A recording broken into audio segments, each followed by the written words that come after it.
Hello, welcome to the Beef Nutritionist webinar. I'm Marianne Fessenden from AMTS and your English language host.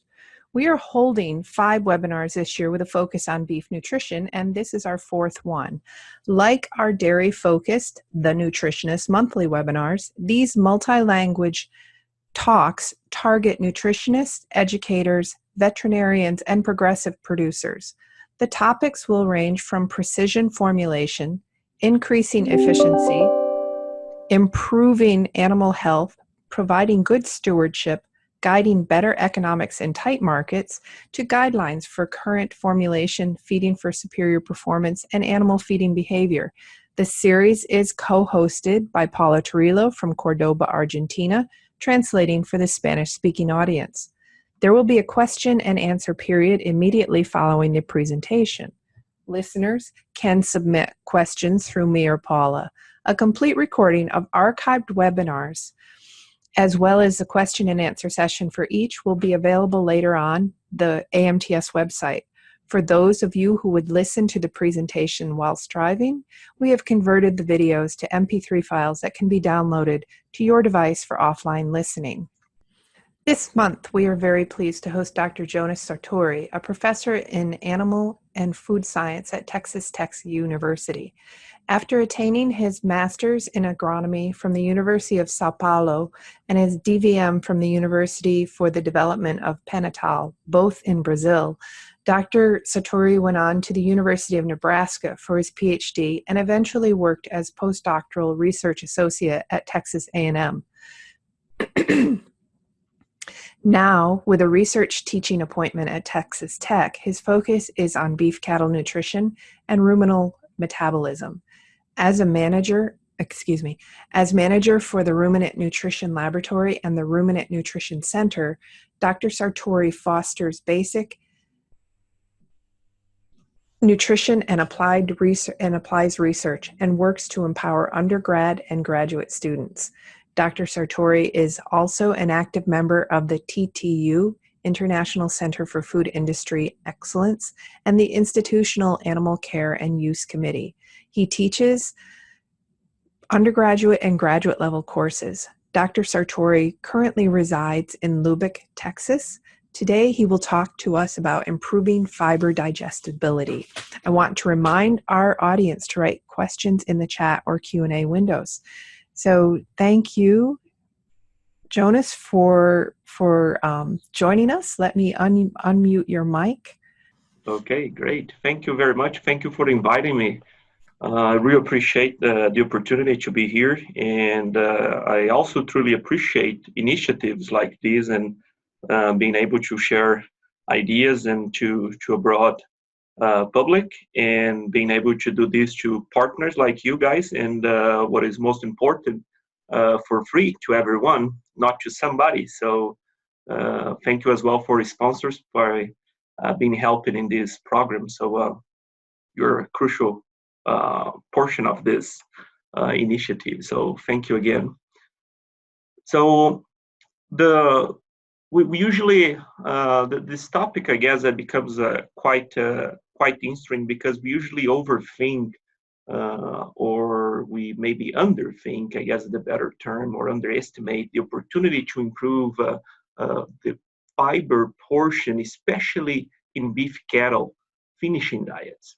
So I'll go through some examples, but I just would like to highlight at the beginning that this topic might not be very popular, and hopefully I can demystify some of the preconceptions we have on this topic and stimulate some questions at the end, so then we can at least discuss about it.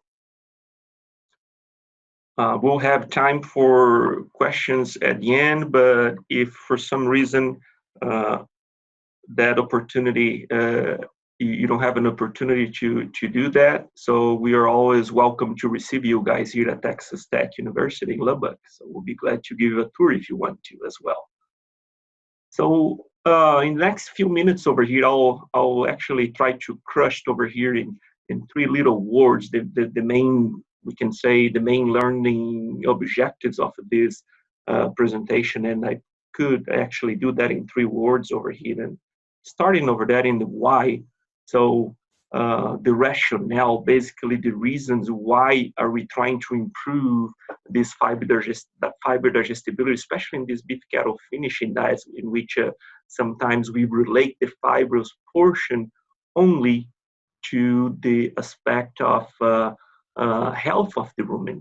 So there are some preconceptions about that, and hopefully I can go through those. And one of the just making it clear over here, it would be the question that usually pops up is, why would I even want to improve the fiber digestibility in that the beef cattle finishing diet if actually I'll include only a few portion of it, only a very small portion of it will be actually represented by the roughage component of that diet. So there are some truths and some things that need to be discussed in this aspect, but I guess some of the definitions, gets in our way, in which what is actually through the fiber portion, or our usually component that we measure is the neutral detergent fiber component of your diet, and actually how much of that is coming from the roughage. So these are actually 2 related things, but they are 2 completely different things. But they are related. So sometimes we overstep on these concepts, and we bring up some misconceptions in it. So, and then I'll follow up with how. So what are the opportunities, or what are the approaches actually available for us to get this done? And are any available when we have it in a finishing diet situation? So that will be my second objective. And then hopefully by the end, we can already, we're going to already be able to discuss when that approach should be taken. And there are some reasons for us to be doing this at the beginning or at the end, but I'll be brainstorming some ideas that of what is actually the moment to be doing this in these diets.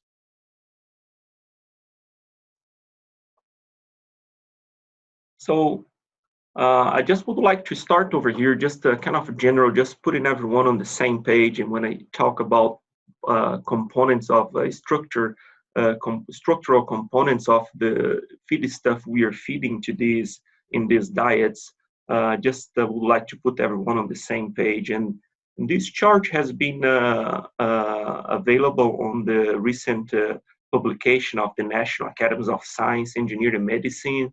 The beef cattle book was published in 2016, although Dr. Mary Beth Hall has been using this regional chart in several publications of hers, and I think it gives a very nice, a good overall picture over here in what we are talking about. And one of the things I would like to claim your attention over here is that we're going to be talking today will be about this neutral detergent fiber fraction over here, which would be involved with this hemicellulose, cellulose, and lignin. So ADF here, or acid detergent fiber, being comprehending the cellulose plus the lignin fraction. And as we know, we always include the lignin over here, although lignin is not a carbohydrate, it's a phenolic compound, but is directly related to this fiber fraction and through the availability of this fiber fraction as well. So it kind of helps us to explain some of the digestion kinetics of this fraction. So it will be always included in here, although we can measure it separate too.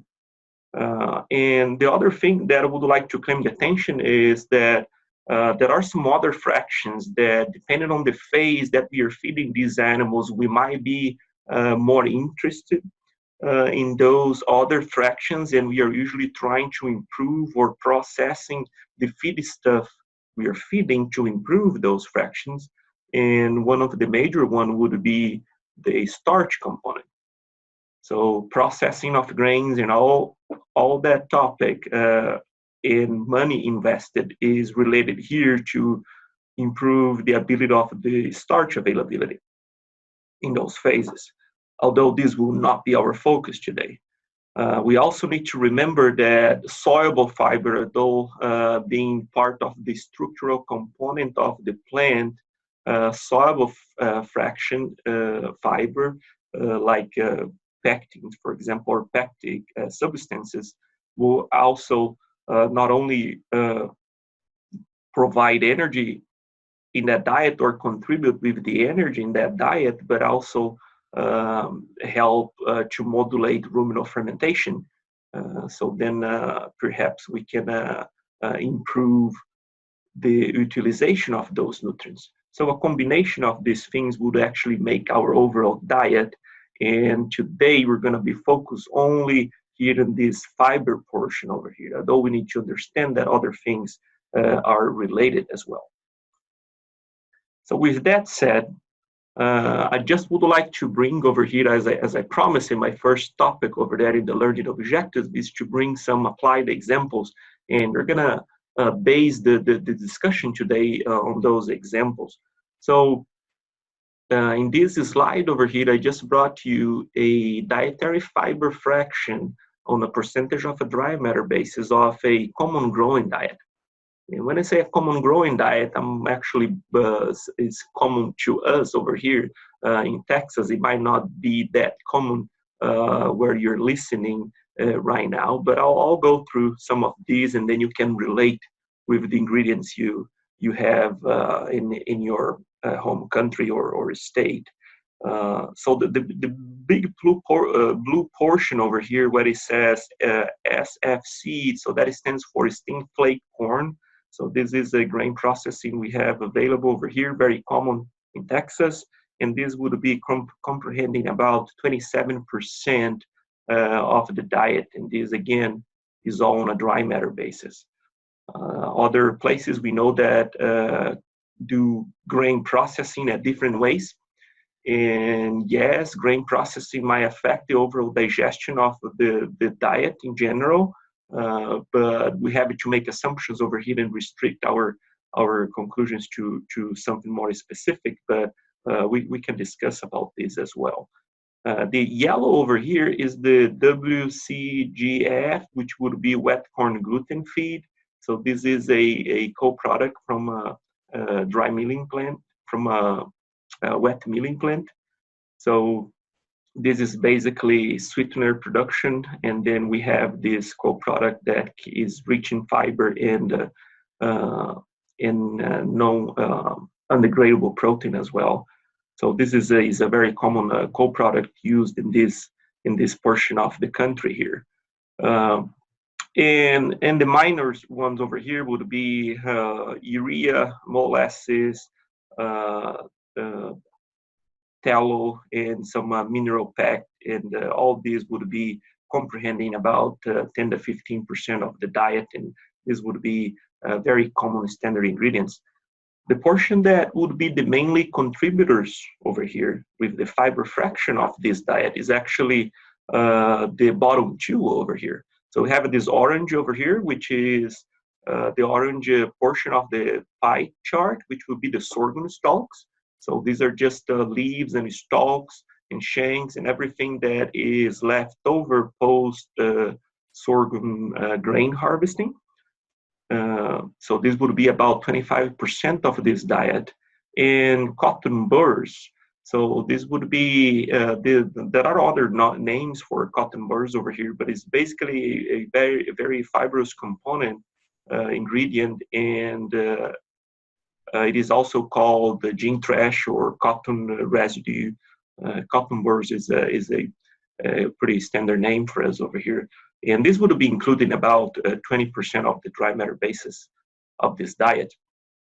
So this, if we look at in this diet, the neutral detergent fiber of this overall diet over here would be surrounding 41% of the dry matter on a dry matter basis. So this is highlighted in blue here for you, the NDF content. And if we look at only more aspects of that, more crystalline structure, the more tough to be digested portion of the fiber, which would be here the ADF, the acid detergent fiber fraction. we would have about 24.17%.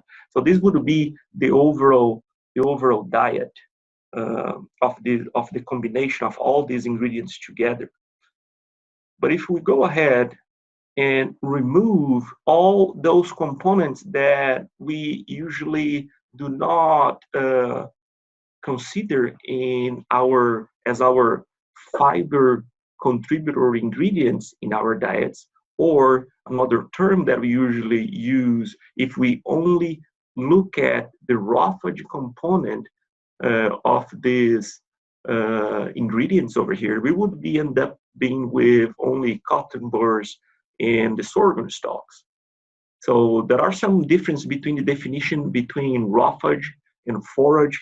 And for the perspective of this presentation, I guess we can use, but we can interexchange those names, forage and roughage, for this purpose over here.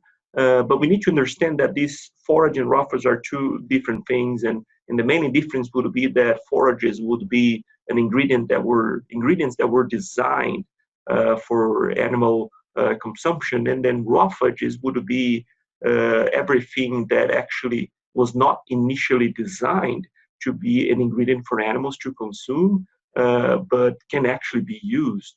And the two roughages we have example here, cotton burrs and sorghum stalks, are a very good example of this. So the mainly idea of that sorghum was to produce grain, and over here we are just using an alternative ingredient because we can use this potential to feed animals as well. So this would be more like roughages category. But by the overall understand of this presentation, we can actually interexchange both definitions. So 31.5% units of those 40 over there would be represented by these two ingredients only. So this is almost 80% of that fiber or neutral detergent fiber contribution in this growing diet. And if we look at the ADF, would be about almost 21% units of those 24 that the overall diet was actually providing for the animal. So these two ingredients are actually providing a lot of fiber, and there is no doubt about it. And they are the major representatives of the fiber of this growing diet. So if we move a little bit into the rationale of the calculation, because the main idea is to look at why we're looking at for this improvement. So I couldn't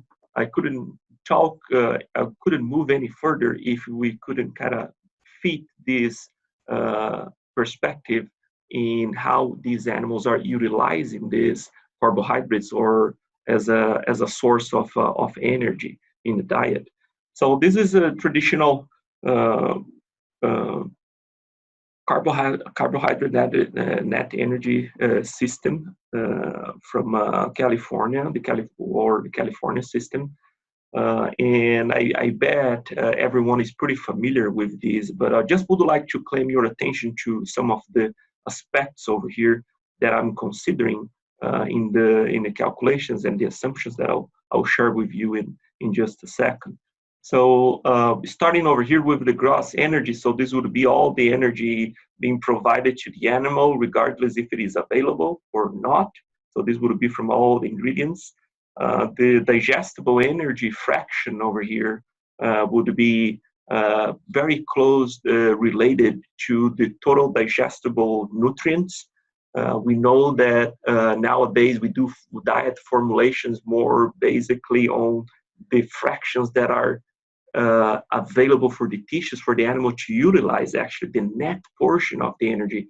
But we can never forget that all those numbers are coming from these bases over here. It's coming from total digestible nutrients. It's coming from TDN values. So we need to always remember to do a good job in trying to estimate TDN, because at the end of the day, it will be the base for these calculations over here.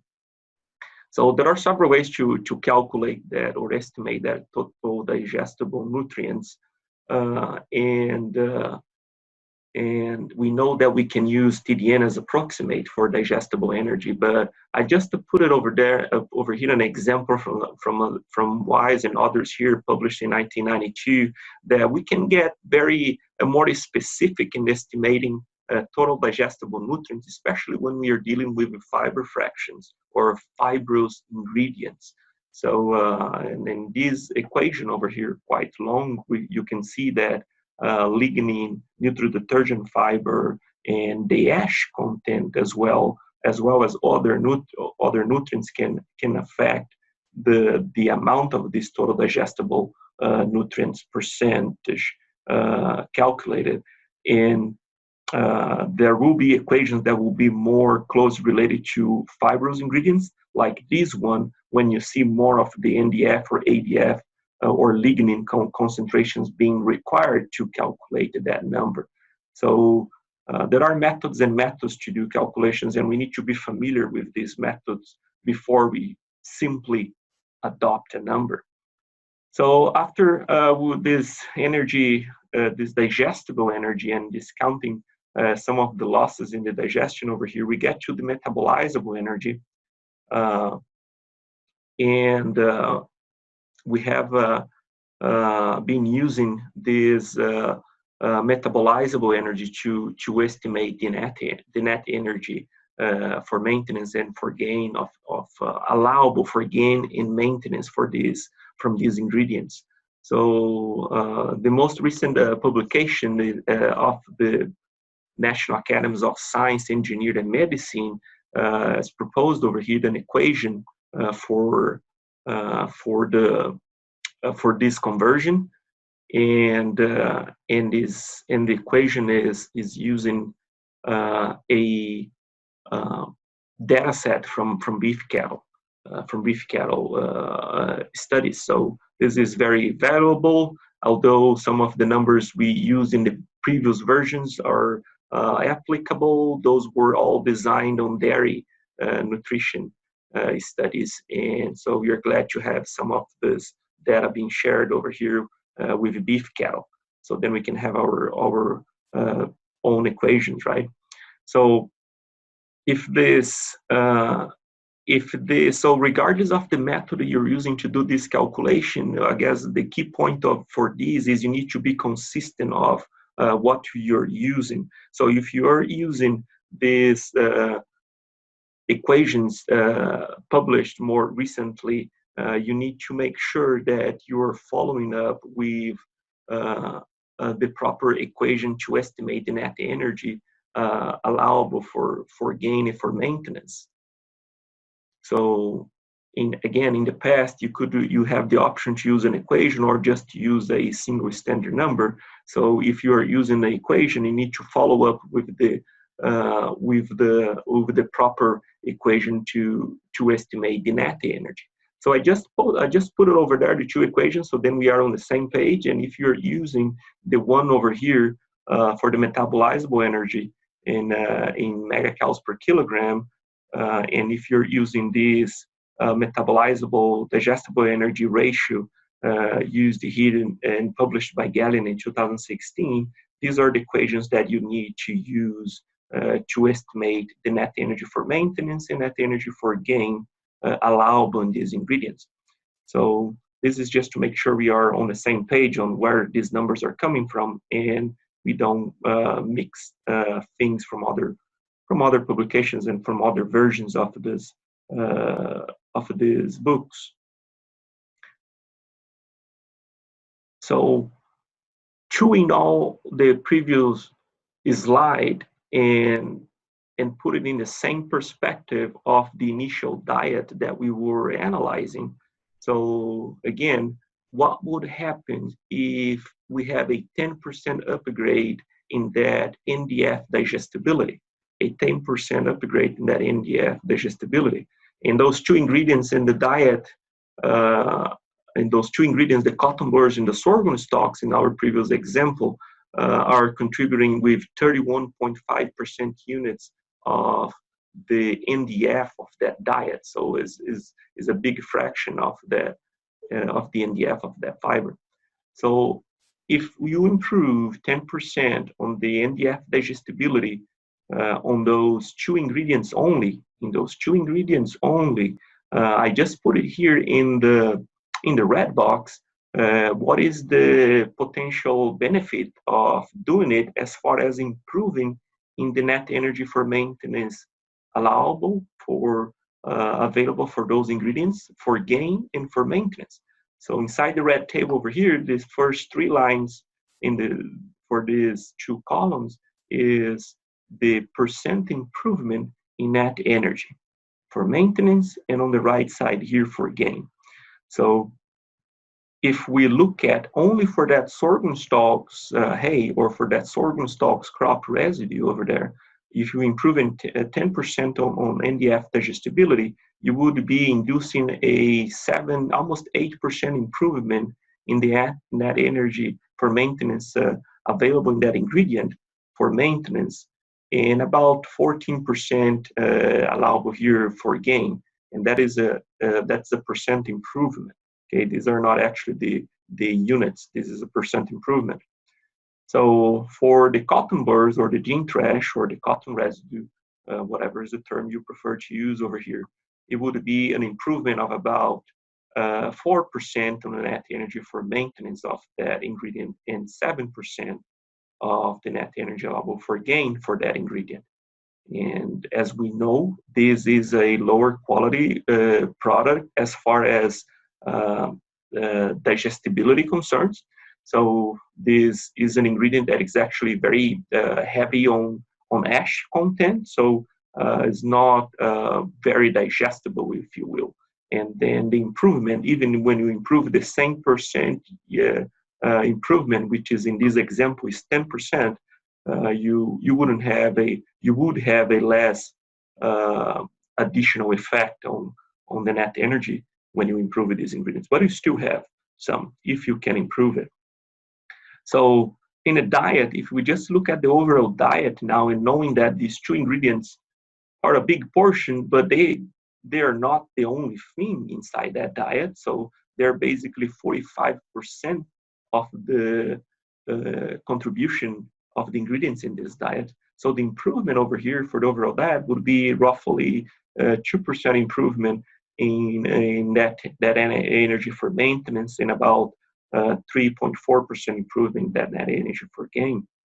So what these represent then? So we can see that we are increasing the energy allowable over here for maintenance and gain, but what will that be represented in actually perhaps animal performance? Can we try to estimate that? Can we try to model that?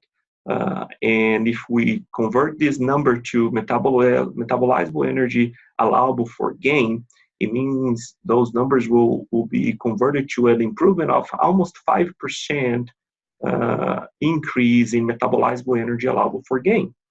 So if we put these in simple figures and perhaps daily gain, average daily gain, so we're talking about between 2.16 and 2.26 pounds per day for these animals. So this would be roughly 2.16, roughly 980 grams of average daily gain per day, and about a kilo, 1,026 grams of average daily gain, or 1.03 kilograms for these two numbers over here. And you might be thinking, well, that seems like a very small improvement over there. And although in percentage you say 5%, it seems like a very small improvement, but this is roughly an improvement of about 50 grams per day. And then you think about how long you're feeding these diets, 80, 90, 100 days. This is a growing diet, the example that we're talking about. So if it is, for example, let's say 100 days, so this would be an improvement of roughly almost 5 kilos. And then you need to think about, well, what is a 5 kilos improvement in body weight as a difference when I'm selling these animals, if this is a growing phase on a body weight basis.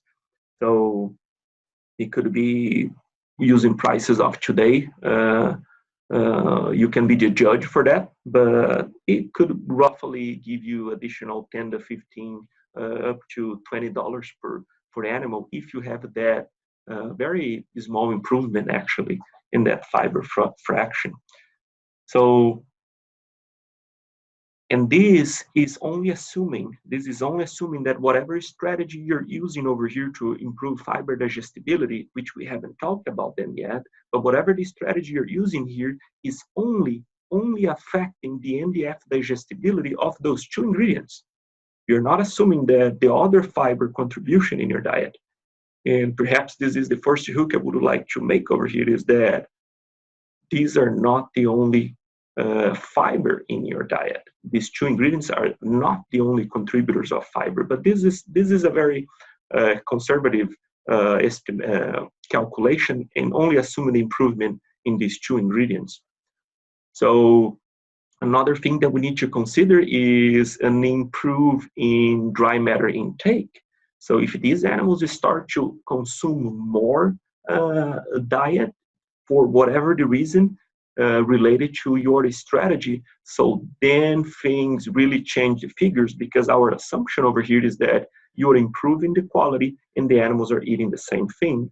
But actually what happens usually is that when you improve the quality, actually animals consume even more.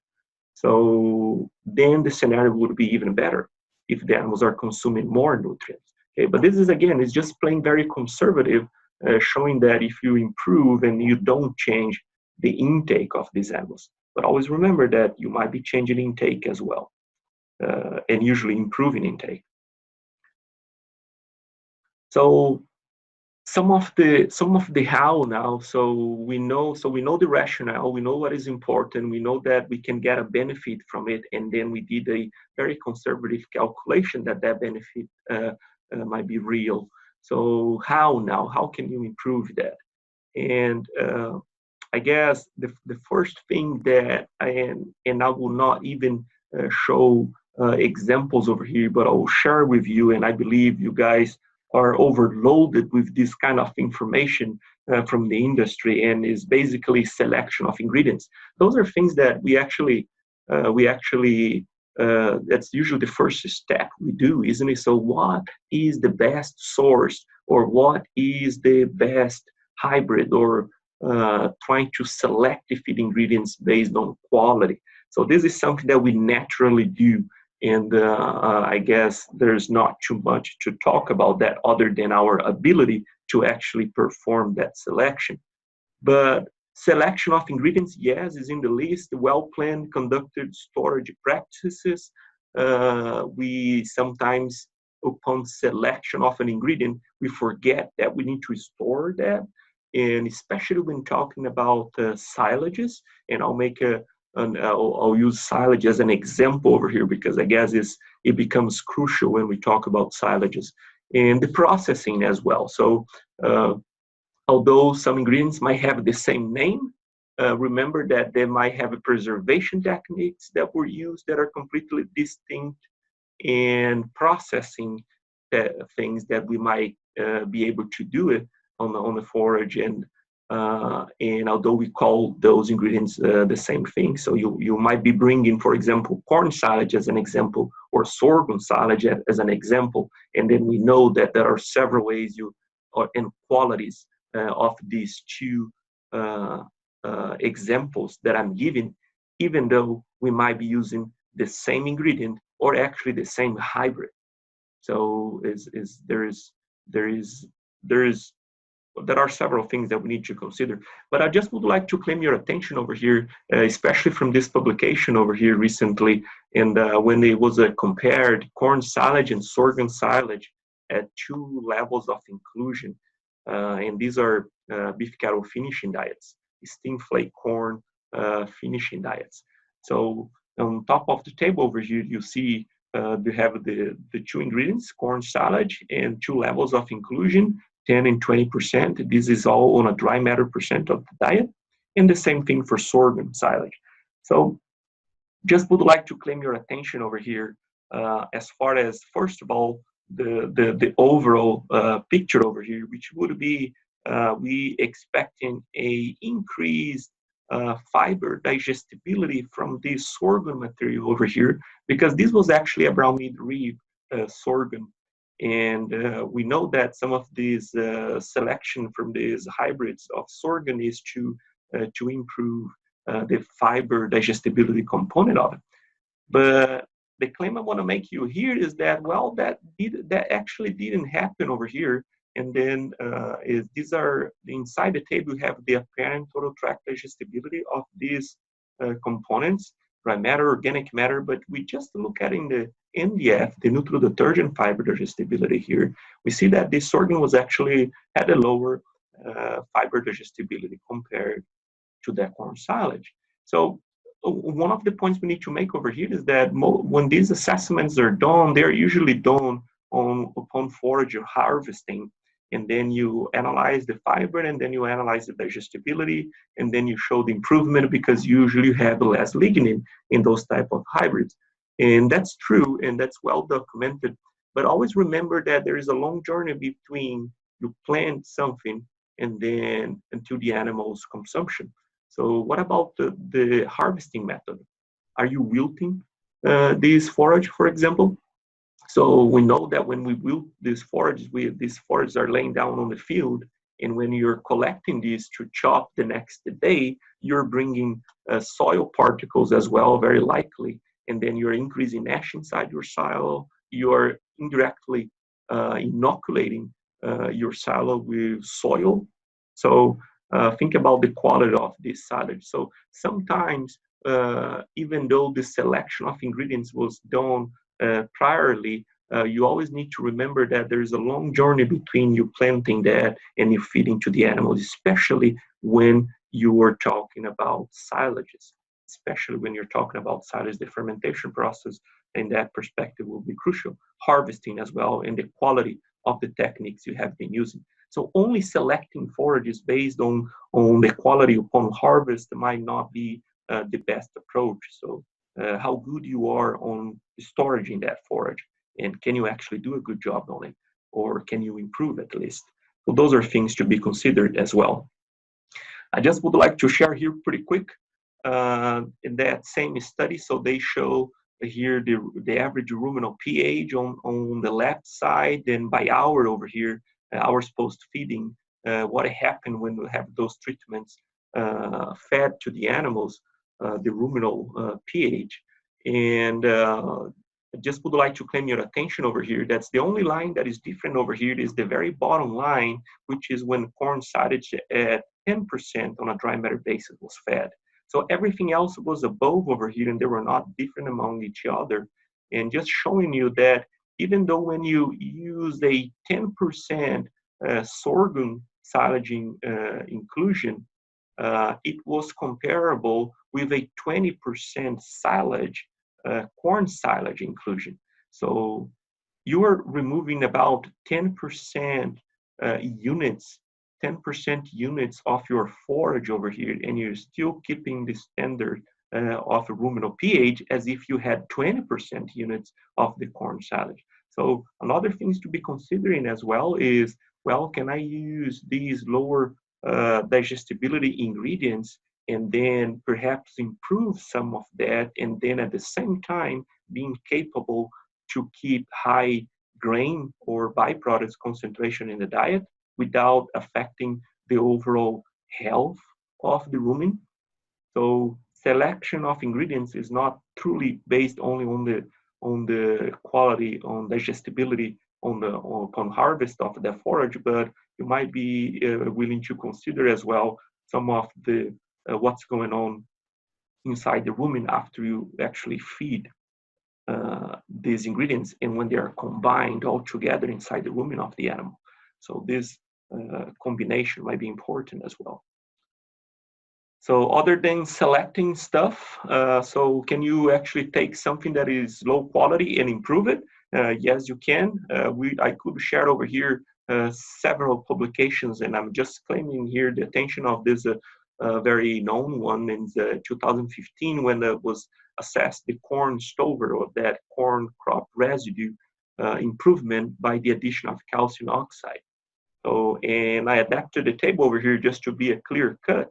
And you have here in the last line of this table an improvement of approximately 25 units in digestibility of this component by using calcium oxide at 5% inclusion. So,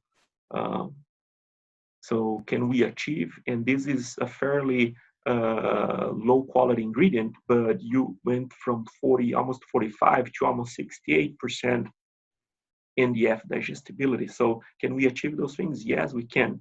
There are opportunities out there for this. And these were actually diets with about 20% autophagy inclusion, which would be the corn stover. So we can do chemical treatments. You can use fibrolytic enzyme. So this is another technology available. I'm putting here this graph showing the intake, and this intake over here is in kilograms per day, and showing in the dark bar when the fibrolytic enzyme was not used, and in the gray bar when the fibrolytic enzyme was actually used in a diet. And just claiming your attention over here for the dry matter intake, because sometimes the effect is not directly only on the digestibility. It might be affecting the ability of the animals to consume more. And as I mentioned before, when that happens, so then is a completely different game, and animals consuming more nutrients and more digestible nutrients, as you can see here in the last two set of bars on your right. So animals being able to consume more digestible dry matter or digestible organic matter, you can actually increase the odds of having actually then a more aggressive improvement in the animal performance, because now these animals are consuming more nutrients and therefore more likely to be using those nutrients. So these are all things that need to be considered, especially when the strategy is improving the intake of the diets by the animals. So other things you could be using, so live microorganisms like yeast, for example. So this is a study recently published, 2018, and just showing over here a snapshot of the apparent total tract digestibility on your y-axis. And then you have in the x-axis different set of columns, which is neutral detergent fiber, acid detergent fiber, and hemicellulose. So all fiber fractions over there in ingredients, and claiming your attention that this was a stingflake corn-based finishing diet. Okay, so 8% raw fudge, 20% overall neutral detergent fiber in the diet in general. So look at our improvement over here in fiber digestibility. So just looking at the NDF, so we went from the control, which was about 56%, up to 69, almost 70%. So we got here instead of a 10% improvement, as we mentioned before, we got here almost 22% improvement, percent units improvement in digestibility, and which would be more than 35% improvement in the overall fiber digestibility in these diets. So there are strategies available, and there are actually multiple. Some other principles over here, then we can start to conclude our thinking process over here of when then we should be doing this. And is I guess everyone would agree with me that yes, the magnitude of a response will depend on the quantity of fiber fed. So it truly makes a lot of sense to try to improve that in our first example, which I represented here again, our pie chart over here. So it's a growing diet, so a lot of fiber going on, a lot of, let me rephrase this, a lot of raw fudge going on, and then as far as fiber content, you will see that a finishing diet wouldn't be that far from it. But yes, you're right, quantity of fiber will affect the magnitude of the response. As more as you have, more likely to, as more as you improve, more likely to have a response. And so the potential for improvement. So this would be, I guess, everyone would be in common agreement with it. But I guess we should not close our eyes for only those diets that we have more inclusion of fiber. And we know that beef cattle, we can call here, to put in quotes over there, modern finishing diets contain a lot of fibrous ingredients. and those are alternative ingredients, and we usually call them the byproducts. And these byproducts usually contain a lot of fiber. So I guess we need to start to open our eyes more to the concept that, well, we are not only talking about maintenance diets or growing diets. We can truly talk about finishing diets as well. So I just brought your attention here, this publication over here, where so these are steam flake corn-based finishing diets. And these diets contain about 8% raw fudge, which was a combination between cottonseed hulls and low-quality alfalfa hay. But the key point over here is that these diets were comparing different type of byproducts. So I'm bringing a different perspective over here of the main objective of that study, but I just would like to claim your attention for the last line of this table over here, which is the neutral detergent fiber digestibility. So look at the differences over here, and all these byproducts were included at exactly the same inclusion level in these diets for the isonitrogenous, and they were using the same amount of raw fudge. So the only difference were those byproducts.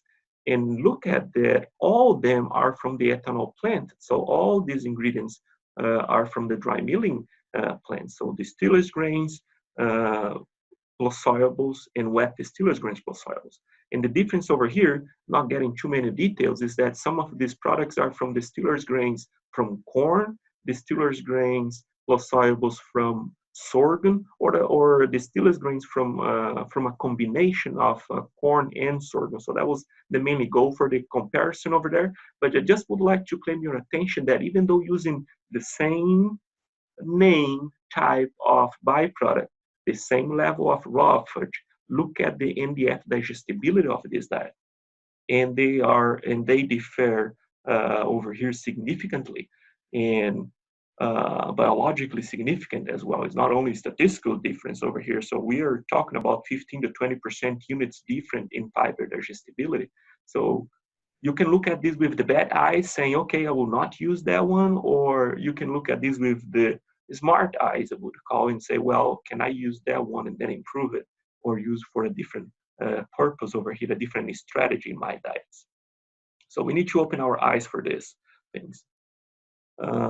I would like to share here some take-home points and hopefully stimulate some discussion for this. So when the first thing it would be like when we submit samples for analysis, I believe we need to be familiar with what kind of analysis we are doing and what are some of the expected results. And if you're not familiar with that method, or you're not familiar with that analysis, then you consult about it. So the labs will be doing their job in providing the number, but that number ultimately needs to become an information. And for that to be true, you need to be familiar of how that was measured and in which moment that was measured. Okay, so remember about analyzing the quality of forage upon harvest is one thing. Upon feeding time is a completely different thing. So there is a very big difference between those two things, and even when we're talking about the same ingredient. So popular forage sources are less consistent than one might think. So you might get over there a lot of data being published on something that is improving quality, and that particular ingredient or hybrid might become very popular. But you always need to remember, and I already mentioned a comment about this, that there is a long journey between planting something and feeding the forage later, if that's the purpose of that ingredient's used for feeding. So there's a very big gap between planting and feeding, and we need to be aware of those and doing measurements in critical points of the system. So among all nutrients in the diet, so there's no doubt that structural carbohydrates are usually the ones with the greater potential to be improved. No doubt about that. I'm completely in agreement with it. But on the other hand, we cannot forget that forage and raw fudge sources in the diet are not the only fiber contributors. We have all other contributions of fiber in the diet, and therefore, we need to be looking into it to see if we can improve those as well. So it's not only the raw fudge portion, it's not only the forage portion, there are several other things we can look at as well. So a little tip over here at the end is that when you see a challenge, like for example, one of those byproducts that I mentioned in the previous slide that has a lower digestibility, lower fiber digestibility, I guess the way we need to look at is as an opportunity. So you can face it as an opportunity. So, and now you know why, you know the rationale, why, you know how some of the strategies and when you can be using or improving those components. So that's what all that I have prepared for you guys, and I'll be very glad to take any questions if you might have. Okay, thank you, Jonas. I'm going to do a little bit of housekeeping before we get to the question and answer period. I just want to remind people, if they do have questions, to please write them in the question section of the webinar platform. So let's see. Want to introduce our next speaker. It will be Dr. Nicholas DiLorenzo from the University of Florida. He will join us on October 10th. Dr. DiLorenzo received his degree in agricultural engineering from the Universidade Nacional de Plata in Argentina. He completed his studies at the University of Minnesota, where he focused on animal science with an emphasis on beef cattle nutrition. His discussion next month will be on improving forage utilization while minimizing environmental impact. Again, please remember to join us at 1 p.m. September 13th for our last webinar in the series. And this is a Wednesday that will be delivered. Our usual webinar day is Wednesday, but we had to switch it around a bit to accommodate schedules. Thank you for joining us. And I want to thank my co-host, Paula Torrillos, who is sponsored by Rock River Labs and Biofor in Argentina. I also want to thank AB Vista, our English language webinar sponsor. The archived copies of this and past nutritionist webinars can be watched online at agmodelsystems.com. Look for them under the webinars tab. There is a little delay in posting as I edit the recordings. Webinars can be downloaded for offline viewing by clicking on the Vimeo logo in the video viewing window. Podcast conversion of the audio from the webinars can be downloaded from the podcasts under the Knowledge Base tab. So I'm reminding you again to type any questions that you might have in the chat or the Q&A window. Presently, I am waiting for my first question, but I'll check and see if Paula has any questions. Yeah, she does. So Paula, I'm going to go ahead and open up your mic, maybe. Or you can, why don't you open your own? Yeah. You're good with this. Okay. Hi. Thank you very much, Jones. I think it was a very interesting presentation. I have a few questions. The first one is from Danielle. Can you make some comments about the economics of using enzymes or probiotics? Mm-hmm. Yeah, so no, you're welcome. So it's my pleasure to be here. So yeah, so for Danielle, so the economics on these, Danielle, I guess the things we always need to consider is what is the opportunity for improvement. So what are the goals, right? So I gave you a quick example over there, and in the meantime, I was explaining over here. I was actually doing additional calculations. And I didn't put over that on the slides, but at the end of my rough calculation over here, assuming animals are not increasing the intake, which usually does, but assuming that conservative calculation of animals not increasing intake, these animals would have additional 5 kilos on the body weight. So what is additional 5 kilos upon selling these animals? So this might be better related to your scenario when you take a look at on the current calf prices of your region and how much you're paying for those things, right? So you always need to look at it, what is the improvement, and that improvement, convert that improvement in dollar figures, and at the end of the day, you discount the amount that you have to invest for that improvement.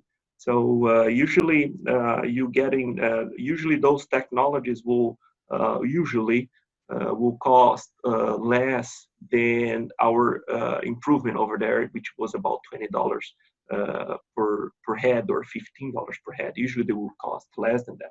But again, I cannot talk by your region or how much you're paying for those strategies. I guess one of the important things is knowing the strategy, knowing the improvement, and then taking the decision will be upon the producer to see how much they will have to pay for that technology. The second question is, what would work best in high distillers' diets, enzymes or yeast? Okay, so, and I'm assuming everyone is listening to the question as well, so not sure if I need to repeat, but so the question was, in diets with a lot of distillers, what would work the best, enzymes or yeasts? And I guess one of the first things we need to talk is we need to define what is high distillers from for you. So, but regardless of that, so I'll say what is high distillers for me, and I make some comments. So, high inclusion of distillers grains, we have been seeing these strategies in sometimes depending on price opportunities of this byproduct. It might be 60% of the diet or 65% of the diet. High distillers inclusion might not be this much in your perspective, but regardless of that, so one of the first things is defining what will be the levels we would be discussing about. The other thing is that remember that these two strategies, these two technologies, let's put this way, enzymes and the life yeasts are independent from each other. So they might be interacting with each other. So if we would have to design a study for that, but the rationale for the mechanism of action would be they would be independent from each other. So you could actually have a potential benefit on having both or inside the same diet. Although I don't know a study that was designed like that just to look at the interaction of these two in that specific scenario that you just mentioned. But I guess one of the things you need to consider as well is what kind of distillers you're using. If you quick remember from my previous, my last table when I plotted over there 5 different diets, and they all had distillers grains, and they all had distiller grains at the same inclusion. And then for one of those, we had the digestibility for that fiber portion of the diet about 32%. And then for the other one, we got almost 60% fiber digestibility. So will that tell you something about a specific opportunity? Yes, that will tell me a lot.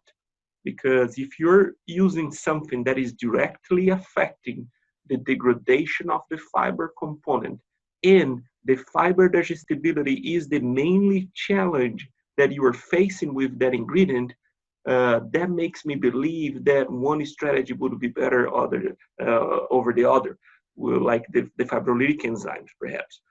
However, that doesn't remove the possibility for these things to be working together.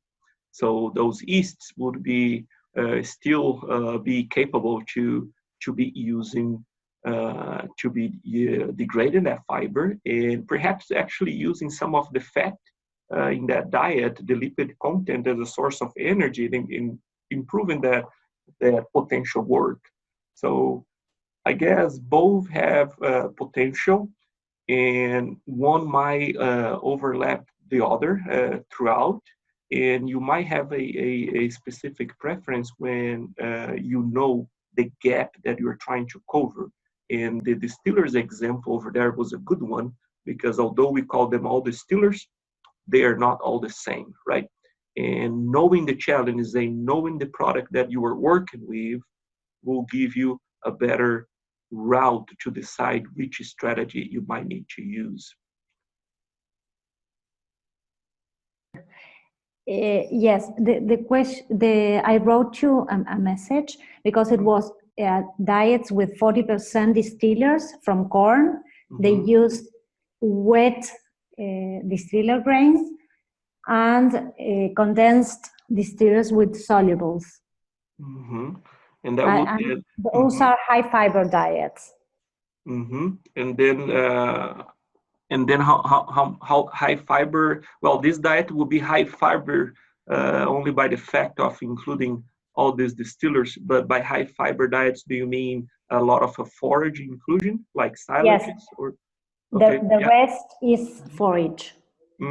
Yeah. So I guess as more you increase the amount of fiber component in your diet, more likely you will be to improve that.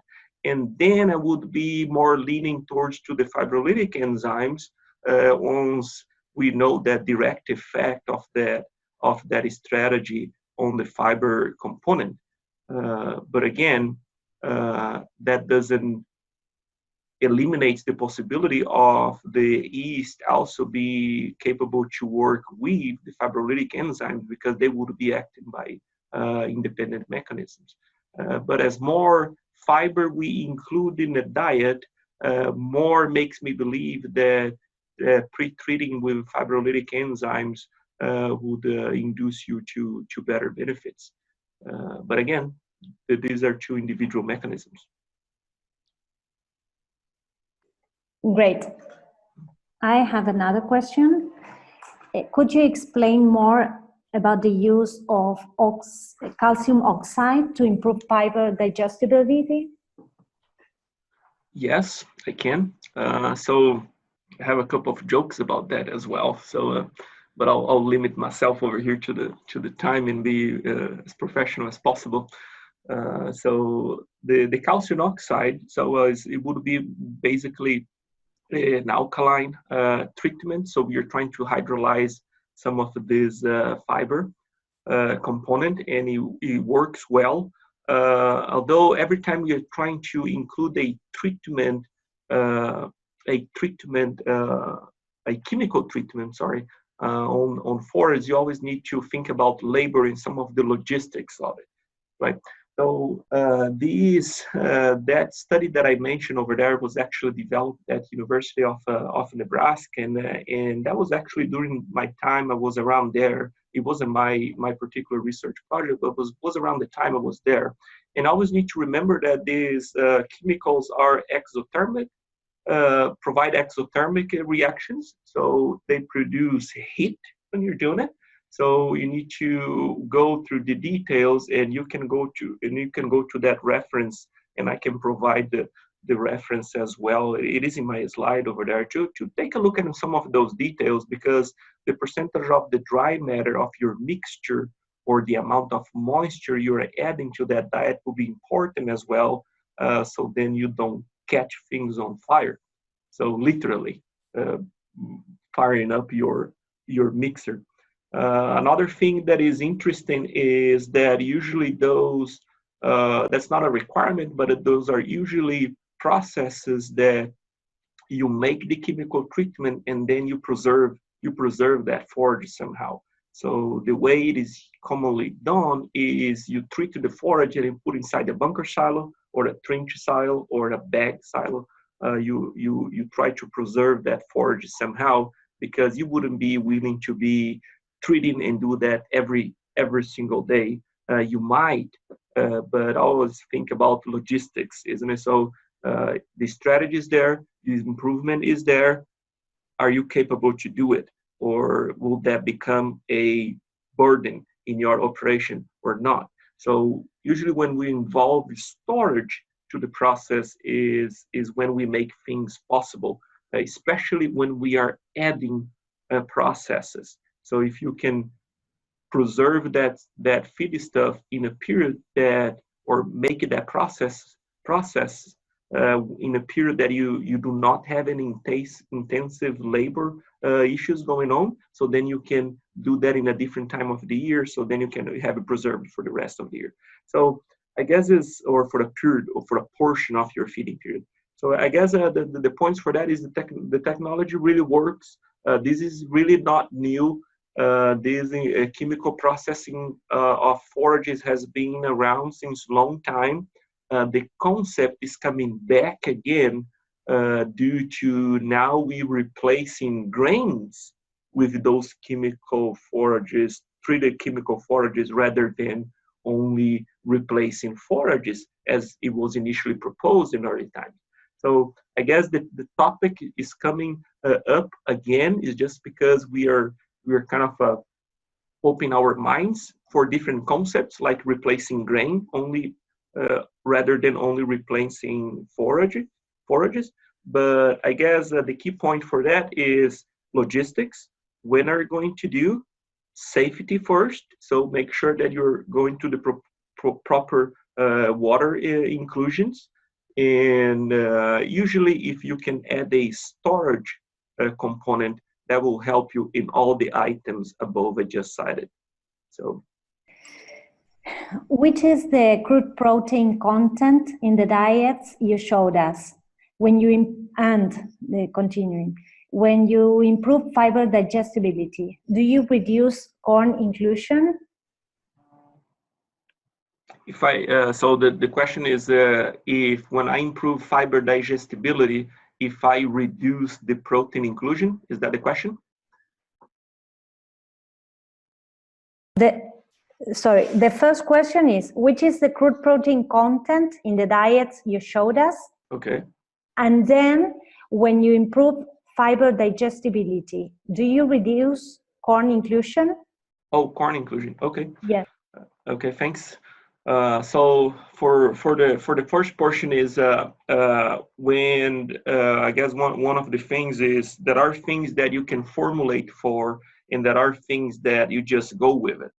So when we are talking about inclusion, especially when we are including byproducts in the diets, and some of these byproducts coming from wet or dry milling plants or related. The crude protein in these diets will naturally increase not necessarily because you want to increase, but they just naturally increase because these ingredients contain more protein than others.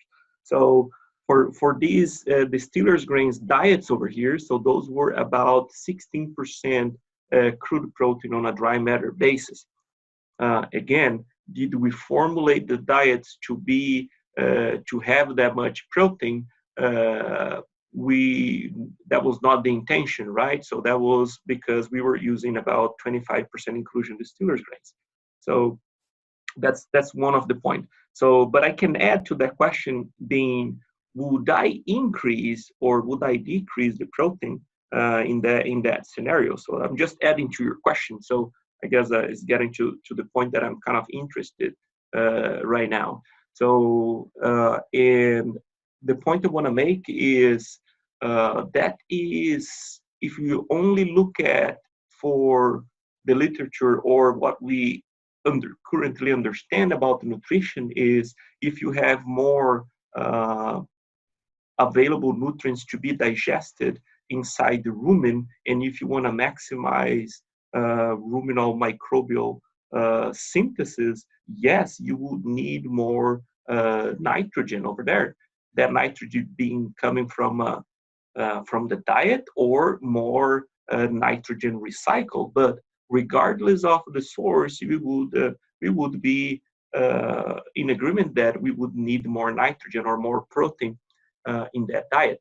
But actually, that is a question that we need to address as far as research. And not only crude protein that you mentioned, I guess I would claim the attention for the profile of that protein. So with more of those available nutrients, do we actually need more nitrogen in general coming from a non-protein nitrogen source? Or we actually would have some benefits of having some specific chains of amino acids in there. So therefore, using more true protein. So we have currently designing studies aiming to look at this spectrum of assessment, especially using some fibrolytic enzymes strategies. But the point is, theoretically, you would need more nitrogen. But we also know that animals can recycle nitrogen. And I guess an additional question would be, what kind of nitrogen or what kind of protein are you feeding? So is it a non-protein nitrogen source, or is it a true protein?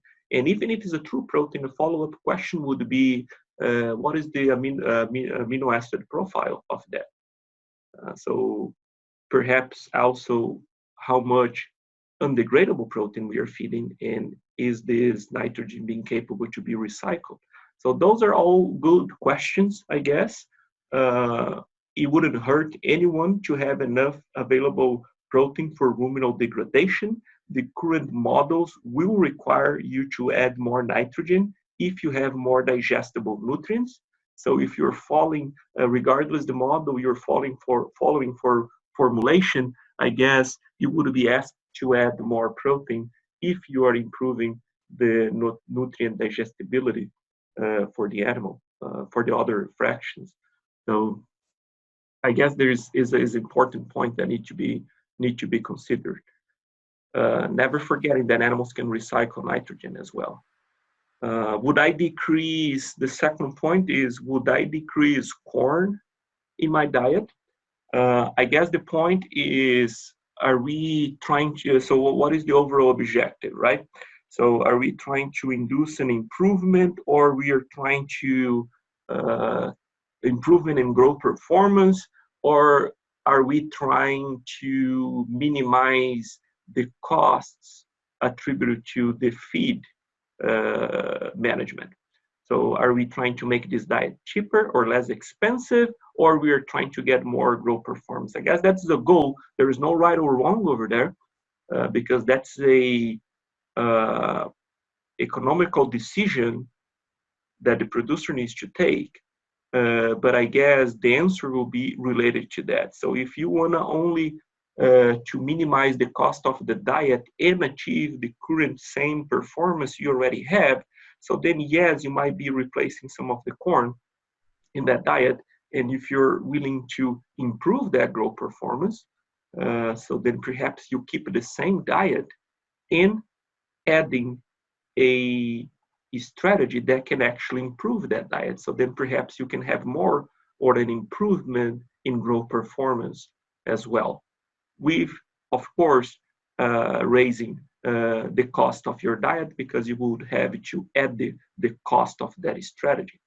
So again, there's no right and wrong in that decision. I guess the important thing is, before you do anything, you need to establish your goals. So if the goal is to decrease the cost of the diet and maintain performance, then yes, I would. And if not, so then I would keep the same corn inclusion. Thank you. Paula has a couple more questions, but I'm going to ask a question that came into my question window. It's from Jose Alpazar. He asks, in case of anabolic enzymes, amylose, does Dr. Sartori believe or consider that it can help on the fiber digestibility, or does he have the perspective, could it be only over starch digestibility? Okay, so if you're improving starch digestion by adding an aminolytic enzyme, and will that be only the effect on starch or on the diet and the fiber as well? So I guess to start on that,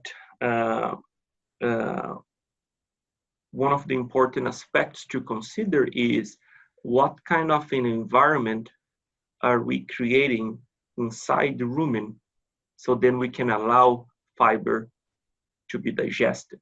So even using the same ingredients or the same strategies, depending on the ruminal environment we might have different responses. So the same type of forage in a finishing diet might have a more conservative attributes than if you use in a growing diet, when you have a greater forage inclusion. So then more appropriate environment for fiber digestion. The same point would be for if you're using byproducts or not inside that diet. So if we think about to the roots and go a little bit to the basics, if you increase the starch digestion in those diets, and theoretically you would be, one might think that you might be decreasing the overall, increasing the acid production and decreasing the ruminal pH inside that rumen, and then favoring more to digestion of starch and less to the digestion of fiber. That would be true. That would be true if and when we start to get close to the extremes. The other way to analyze that is what kind of starch availability of, or in other words, it could be translated to what kind of grain processing we have in that diet and in which level are we talking about. So if we're talking about a high steam flake corn based diet, we are going towards to the extremes, right? But if we're not talking about that kind of environment, why not having multiple strategies working together? So I guess when we're getting close to the extremes, we might, of starch digestion, of high starch digestion and inclusion in the diet, we might start to limit the ability for strategies to show improvement in the finishing diet, just for the fact that that environment is not very appropriate for fibrolytic microorganisms inside the rumen. And with all that being said, if we are using traditional sources of forage or traditional sources of fiber, all that goes down when we talk about byproducts, because we know that byproducts can still provide high energy, are still high energy ingredients, although they contain a lot of fiber as well. So the kinetics of digestion of these different types of fibrous components will differ. And I guess it would be a very big mistake to try to say that if it's fiber, is all the same. So can the aminolytic bacteria or the aminolytic enzymes working actually together? I guess they could. I guess they could, because if we have those microorganisms degrading starch and making sugars become available, cellulolytic bacteria could also be taking advantage of those, or using those at different waves of ruminal fermentation. The very an analogy for this answer, I guess, could be used with molasses. So it has nothing to do with the starch over there, but when we add molasses in the diet, we know that we have a peak of fermentation, a smaller peak of fermentation happens before the true peak of fermentation from the other starchy components and other components in the diet, which would be after 7 to 8 hours post-feeding. So that initial peak of the fermentation is not coinciding with the natural peak you would have in the fermentation, and therefore those two peaks being in different spots maximize the overall digestion instead of one inhibit the other. So as more as we know about these kinetics of digestion, more we can make inferences about it, but keep it there that using strategies that improve the digestion of starch components do not necessarily have to decrease fiber digestion, because that improvement might be happening in a different moment inside the rumen.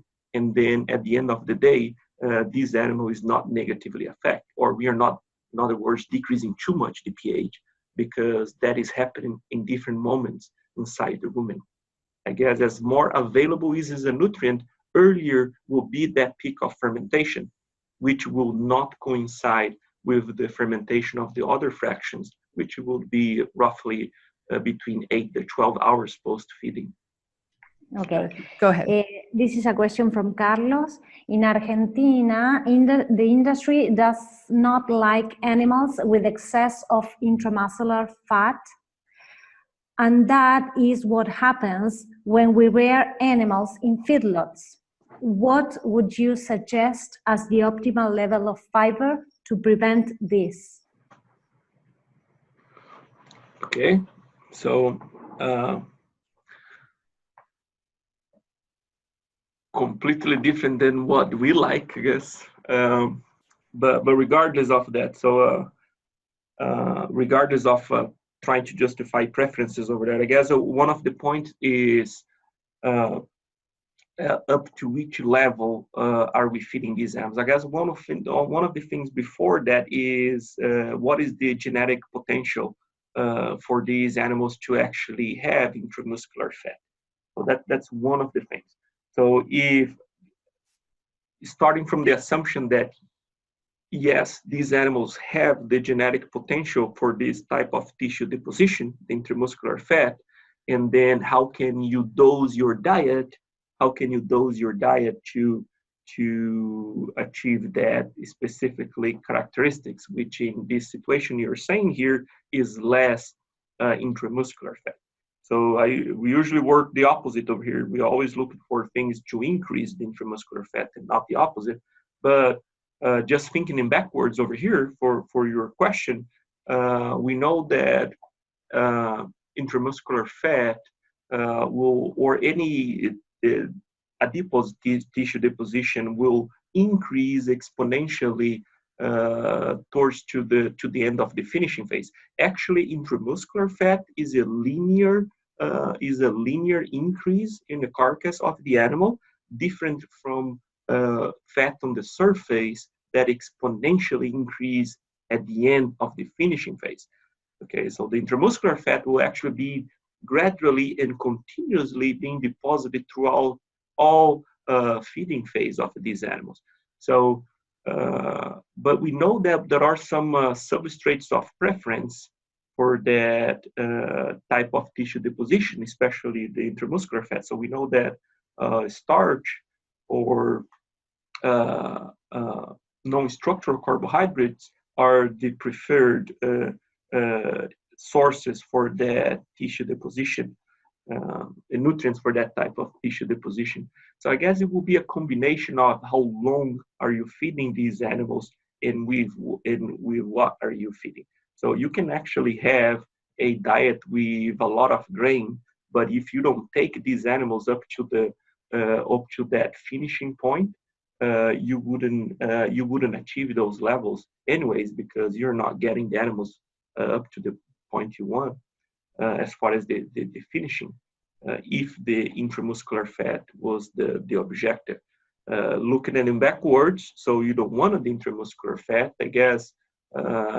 If the genetic potential is there, you might need to think about, well, am I working with the proper breed for this system? Because I might not want to be using some of these most popular breeds, we would say, as far as intramuscular fat, because that's our interest in this carcass, always to increase the intramuscular fat, not the surface fat, but the intramuscular fat. So if you pass that step that you reflected about what kind of a breed or crossbreed are you using, I guess the next level would be how much, what should I feed to these animals?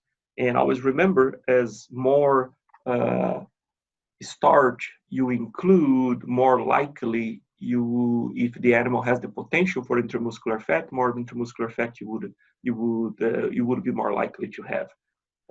For the fiber component, the only problem of adding a lot of fiber in during that finishing phase is the animals will get up to a moment that they need more energy, so then you can get them at efficient rates of growth. When you reach that point that you have a lot of fiber in your diet and the animals are not moving further, it would take too long for you to get those animals to a acceptable body weight, because you might have objectives as far as weight of the carcass of these animals as well. So when we specifically talk about levels of forage, usually forage levels up to 50% in the diet is what we usually call growing diets. But we need to predefine on what kind of forage are you using. If forage for you means corn silage, you need to remember that a good quality corn silage might have 50% grain inside that silage. So it's actually not truly 50% forage. You would be talking about maybe 20 to 25% forage in that diet. So as more fibrous components you add to that diet and less technology you use, less available energy you would have for this type of tissue deposition. There are some interesting research again going on as far as specific metabolites that are used by the intramuscular adipose tissue to stimulate that kind of intramuscular fat development. And all the research right now is going towards to how can we improve that? How can we have more of that?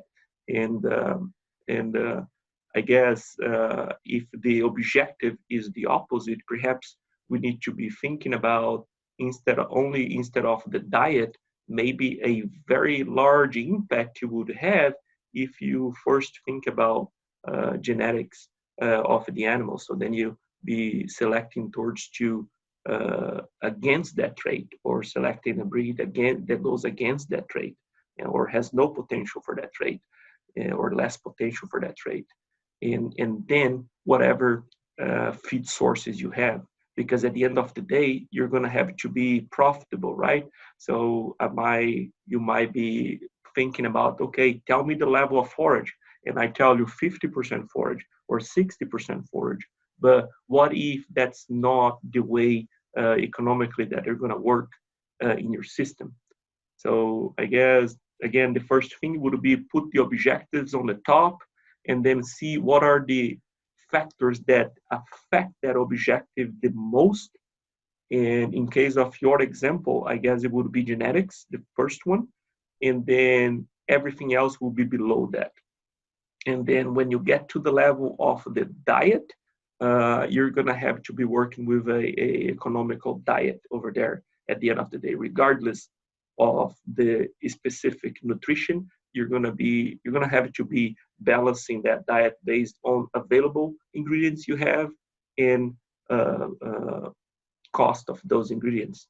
So, but if you're going against that kind of wave of improving the quality of that carcass as far as content of intramuscular fat, I guess genetics would be something before nutrition in that perspective. Okay, I have two more questions. This is from Nahuel. Which would be your maximum recommended ether extract level, mainly on growing diets? And does that level affect fiber digestibility? Mm-hmm. So, maximum ether extract in the diets, and so that's a kind of a all that we know in nutrition about maximum levels of ether extract in the diets are actually based on what is the threshold when the fiber digestibility start to decrease. And those were basically studied on dairy, in dairy type of diets.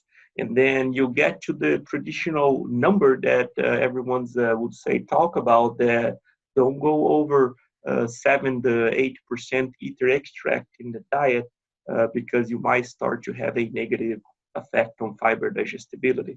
And this is well documented, that level, 7 to 8%. We usually use here in these finishing diets about 6% ether extract in the finishing diets. And in the growing diets, very, very similar, although we are way below that threshold. So having growing diets with 5 5.5% ether extract is not uncommon around here. But this does not tell anything about maximum level of ether extract, actually. So what if the economical advantage of having more ether extract overpasses perhaps the decrease of a fiber digestibility that additional ether extract could be causing? So again, that maximum level of ether extract is not actually the maximum level that would intoxicate the animal. It is more related to the maximum level that would start to decrease the fiber digestibility. We also need to remember that not all ether extract is digestible. They will depend on sources over there as well. And as more saturated lipids we are using, less effect you would have inside the rumen as well.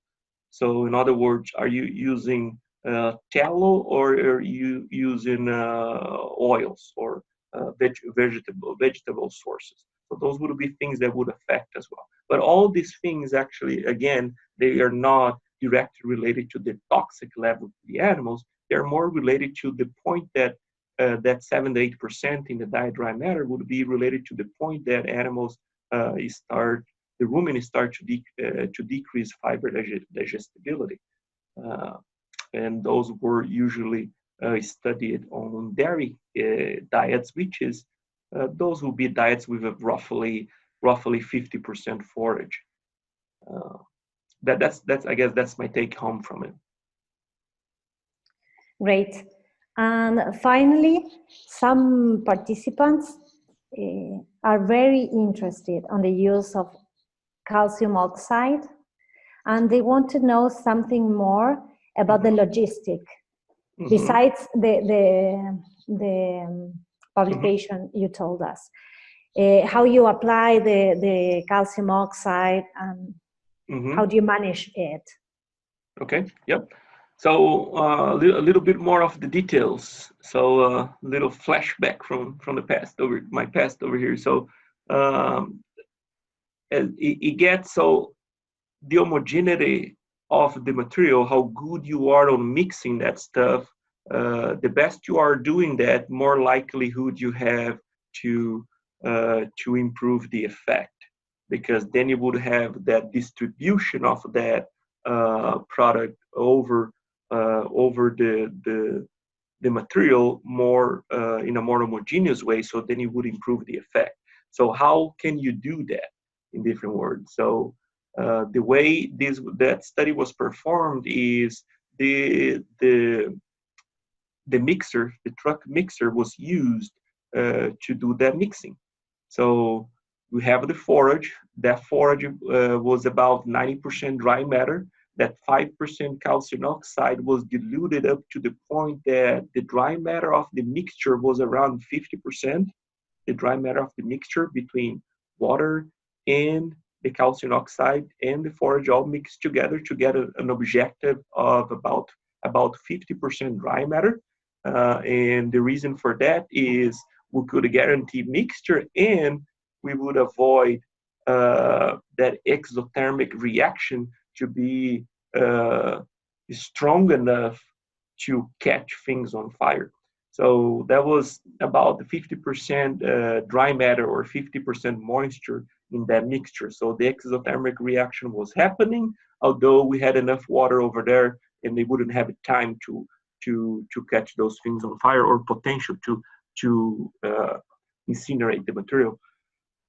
So that mixing is pretty quick. Actually, might take you 3 to 5 minutes inside the mixer. So you need to have a flow of forage going in your mixed material being sprayed, and your water being added at the same time, and then the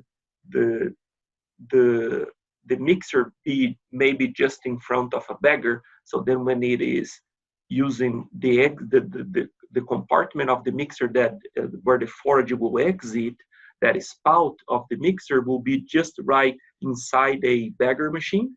So then you would have this mixer truck just riding alongside with the bagger. So then you would avoid all that management of having to make a different pile and then need another payloader to go there and put inside the bagger or something like that. Or in another situation, you might be using a trench silo or a bunker silo. So then you would actually be just throwing all that material on the floor and something pushing inside. After you have that mixture done, think about it will be just like a wet forage, so about 50% dry matter, and you can compact that with as if you would do with any other forage.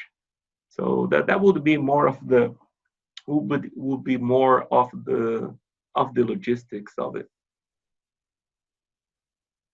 Okay, thank you very much, Dr. Sartori. I think we've covered all the questions. The Argentinian audience is always very eager for this information, so thank you. That was really quite a long question and answer period, and a lot of those questions were quite detailed.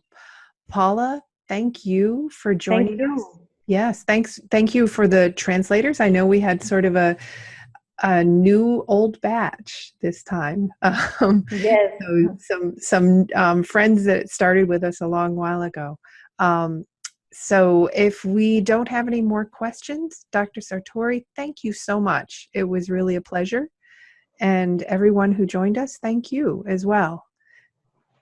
Thank you very much. And if you need something else, just give me a call. You know how to find me. Okay. Thank you very much. And I will eventually get this recorded and up on the website for everyone to hear again.